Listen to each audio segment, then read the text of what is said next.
Welcome to the Explainer. Today, we're going to open up the case file and see exactly how digital detectives uncover secrets hidden deep inside a computer.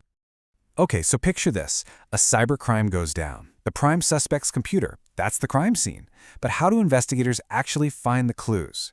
We're about to dive into the step-by-step process they use to pull digital evidence from a device, turning all those bits and bytes into real, solid courtroom proof. All right, so the first step in any investigation, it's not some dramatic raid. No, it's all about getting the legal authority to even look at the evidence. And we're not talking about just a hunch or a suspicion here. Investigators need what's called probable cause. They have to convince a judge with some serious, significant evidence that a crime has been, is being, or is about to be committed from a certain place. It's a really high legal bar, and for good reason. It's all about protecting privacy. This is the absolute foundation of the entire case. So, where does that crucial evidence come from? Well, a lot of the time, it all starts with an IP address. You can think of it as the internet's version of a mailing address for your computer. If investigators find an IP address in some server logs that's linked to a crime, that can be the key piece they need to connect that online activity to a physical house or apartment and get that warrant. Of course, criminals know this, and they try to hide. What's really interesting here is how they do it. They use anonymizing services, like Tor, which basically routes their internet traffic through a whole bunch of encrypted layers all over the globe. It's like trying to trace a letter that's been sent through a dozen different post offices in different countries. But here's the thing, and it's a brilliant point. They only have to mess up once. Just one time. Take the case of Hector Monsegur, the infamous hacker Sabu from LulzSec. He was allegedly caught because he forgot to use his anonymizing service. Just once. That was all it took. The FBI saw his real IP address pop up, traced it right back to him, and that was it. Game over. Okay, so the warrant is secured. Now it's time for the raid. Let's head over to the seizure and see how the team handles what is now a very volatile digital crime scene. Once they're on site, investigators follow an incredibly strict procedure. It is all about preserving the scene. They secure the area, they photograph every single cable and connection, they label absolutely everything. Because one wrong move, one accidentally bumped power cord, could contaminate or even destroy the entire case. And this right here, this is a huge decision point for the investigators. What happens if they find the computer powered on? Do you pull the plug? If you do, you lose everything that's in the computer's active memory. We're talking passwords, encryption keys, you name it. It's gone forever.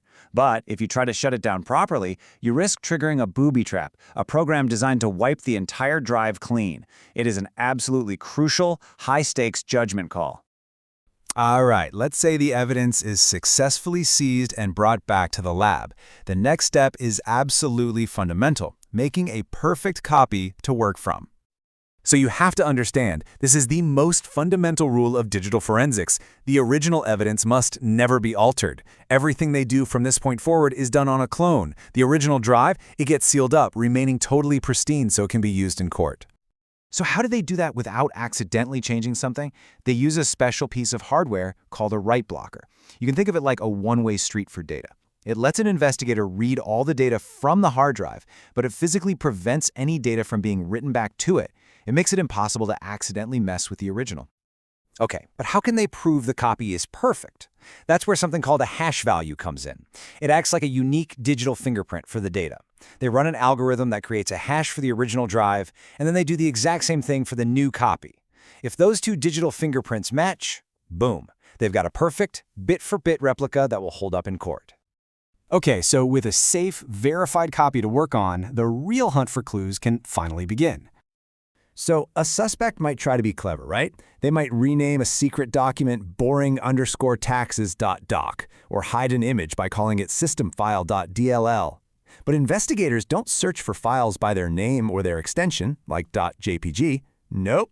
They look at a file's internal magic numbers. It's like its digital DNA, which reveals what the file truly is, no matter what the suspect tried to name it. And get this, deleted doesn't actually mean gone, not even close. When you delete a file, all you're really doing is telling the computer, hey, the space this file was using is now available.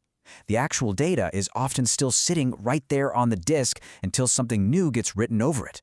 This means investigators can frequently recover deleted files, sometimes even entire deleted sections of the hard drive, perfectly intact. So now let's explore some of the unexpected places on a hard drive where the most valuable evidence is often found hiding in plain sight. These are the computer's hidden corners. First up, the Windows registry. You can think of this as the computer's central nervous system, and for an investigator, it is an absolute goldmine.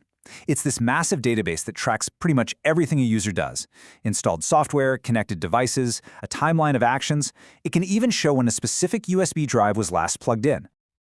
Next up, the hibernation file.